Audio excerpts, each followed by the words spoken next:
Card എടുത്തിട്ട് അതിന്റെ price tag നോക്കിയിട്ട് ഫുഡ് ഓർഡർ ചെയ്യാൻ പറ്റാത്ത രീതിയിലേക്ക് നിങ്ങൾ മാറണം. പോയിട്ട് നോക്കിയിട്ട് മെനു കാർഡ് എടുക്കുക, അങ്ങോട്ട് ഓർഡർ ചെയ്യാം. ഞാനൊന്നും പ്രൈസ് നോക്കില്ല. അതെ, പഠിച്ചിട്ട് കിട്ടിയതാ. അത് ഞാൻ അത്രയും അഹങ്കാരത്തോട് പറയും കേട്ടോ. പഠിച്ചിട്ട് തന്നെയാണ് ഈ നിലയിലെത്തിയത്. അതുകൊണ്ട് പഠിച്ചാൽ എവിടെ എത്തില്ല എന്നൊന്നും നിങ്ങൾ വിചാരിക്കരുത്. പഠിച്ചാൽ, നിങ്ങൾ വിചാരിച്ചാൽ, നിങ്ങൾ കഷ്ടപ്പെടാൻ റെഡിയാണെങ്കിൽ, ഹാർഡ് വർക്ക് ചെയ്യാൻ റെഡിയാണെന്നുണ്ടെങ്കിൽ നിങ്ങൾ എവിടെ എത്തും മക്കളെ. അതുകൊണ്ട് ഭാവിയിൽ നിങ്ങൾ നല്ലൊരു ലൈഫ് സ്വപ്നം കാണുന്നുണ്ടെന്നുണ്ടെങ്കിൽ ഇപ്പൊ പഠിച്ചോ. കുറച്ചുകൂടെ കഴിഞ്ഞിട്ട് റിഗ്രറ്റ് അടിച്ചിട്ട് ഒരു കാര്യം ഉണ്ടാവില്ല. മര്യാദയ്ക്ക് പഠിക്കാം. പഠിച്ചാൽ നിങ്ങൾക്കാണ് കാര്യം. എനിക്ക് ഒന്നും കിട്ടാൻ പോകില്ല.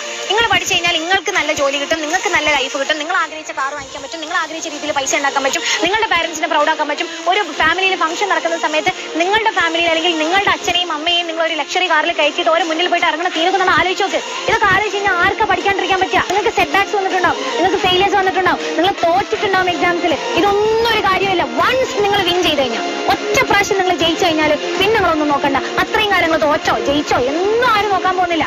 നിങ്ങളുടെ റൈസ് മാത്രമേ ആൾക്കാർ കാണുന്നുണ്ടാവുള്ളൂ. അതുകൊണ്ട് നിങ്ങൾ വീണു എന്ന് മറ്റുള്ളവർ വിചാരിച്ചുകൊണ്ടിരിക്കുന്ന സമയത്താണ് നിങ്ങൾ എന്ത് ചെയ്യാൻ ഉയർന്നു വരാൻ അല്ലെങ്കിൽ റൈസ്